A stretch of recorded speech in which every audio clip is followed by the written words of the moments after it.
পড়াশোনা কইরো, আর কি পড়াশোনা করতে হবে, আর বেশি দিন সময় নাই। খুব ভালো করে পড়াশোনা করো, নিজের সর্বোচ্চটা দিবা, স্বাস্থ্যটা ঠিক রেখে, স্বাস্থ্য ঘুম এই দুইটা জিনিস ঠিক রাখবা। আর যে যে ধর্মেরই হোক না কেন, ইবাদতটা ঠিক মতো রেখে বাকি সময়টুকু একদম ধুমায় পড়াশোনা করো। অন্য কিচ্ছুর টাইম নাই এখন, কিচ্ছুর টাইম নাই, অন্য কিচ্ছু না। ফেসবুক স্ক্রল, বন্ধুদের সাথে আড্ডাবাজি, কোনো টাইম নাই, কোনো টাইম নাই, বুঝছো? বাকি পুরাটা সময় পড়াশোনা দাও, আর রিভিশন দিতে হবে। তুমি আগে পড়ে রাখছো, রিভিশন না দিলে কিন্তু পরীক্ষা লিখতে পারবে না, খুব ইম্পর্টেন্ট কথা। তো নতুন অনেক কিছু পড়ার দরকার নেই, জাস্ট আর কয়েকটা দিন, ধরো লাস্টের 30 দিন তুমি নতুন কিছু পড়বে না, পুরান জিনিসই জাস্ট রিভিশনের মধ্যে রাখো, রিভিশনের মধ্যে রাখো। যার যতটুকু জমানো পড়ানো আছে তাড়াতাড়ি শেষ করো, তাড়াতাড়ি শেষ করো, ঠিক আছে? তাড়াতাড়ি শেষ করো, ইনশাল্লাহ দেখা হবে। তো দেখা হবে, তাই না? হয়তো টিচার হিসেবে না হোক, আমাদের যাত্রা পথটা হয়তো সামনে আবারও ক্রস করবে। তো সেই পর্যন্ত সবাই ভালো থাইকো, তোমাদের জন্য তো দোয়া থাকলোই। নিজের সর্বোচ্চটা দাও, বাকিটুকু আল্লাহর উপরে। নিজের কোনো ঘাটতি কমতে রাখবে, মানে এরকম ভাবে পড়ো যাতে পরে আফসোস না হয়, ইস আর একটু যদি পড়তাম, ইস আর একটু টাইমটা যদি ইউটিলাইজ করতাম, এই আফসোসটা যাতে না হয়, ঠিক আছে? আগে যা হইছে ওটা ভুলে যাও। লাস্টের কয়টা দিন আছে, এই কয়টা দিন যতটা সম্ভব সর্বোচ্চটা দাও, খুব ভালো কিছু একটা হবে, ঠিক আছে?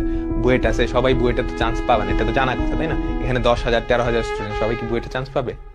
না।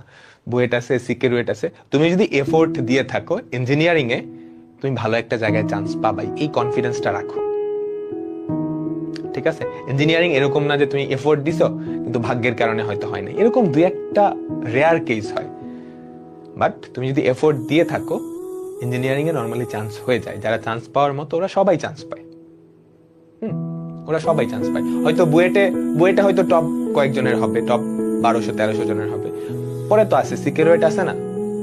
তুমি একটু বড় হও, 4 বছর, মানে বুয়েট আর সিকিউরিটির ডিফারেন্সটা আসলে তুমি 4 বছর পরেই বুঝতে পারবা। মানে ভর্তি হওয়ার পরের 4 বছর তোমাদের একটু বেশি, মানে বেশি সুবিধা না, আমি যেটা বলবো ধরো মানে একটু থাকবে আর কি, 4 বছর।